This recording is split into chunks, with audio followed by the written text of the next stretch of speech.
তো hello everyone, কেমন আছো? আশা করি তোমরা সবাই ভালো আছো। তো সকালে কোথাও আটতাছি আমি আর আমার ভাতিজা।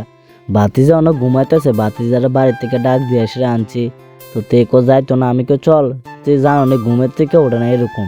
আর কি তা ভাতিজার লয় কোথাও মর্নিং করে আয়া ফেললাম বাড়ি। তারপরে হাত মুখ দিয়ে এসে আয়া ফেললাম, টিফিন করতাম। মায়ের দিকে রুটি বানাইছে, চা দিয়ে খামো। তো কদ্দুর ফুলে টুরে এসে মা কষে কদ্দুর জামা কাপড়টা কদ্দুর ভিজিয়ে দিতাম।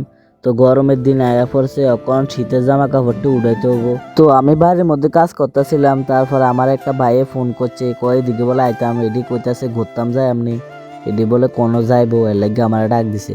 যদি যাই তাহলে তো তোমরা পাইবে ভিডিও, ঠিক নাই যেমনই। তো বিকালে একটা দিদির পাস চালাইছে, তো দিদি কইছে কোথাও এটা আইনা দিতাম। তো আয়া পড়লাম আমরা স্কুলের সামনে, দিদির পাস চালটা বাড়ি দিয়ে এসে আয়া পড়লাম মাঠে। তো মাঠে কদর খেলা দেখতেছি। তো ঠিক আছে ভাই, তোমরা লগে দেখা হইতেছে নেক্সট একটা ভিডিও নিয়ে। ভিডিওটা ভালো লাগলে একটা লাইক আর একটা কমেন্ট করে দিও।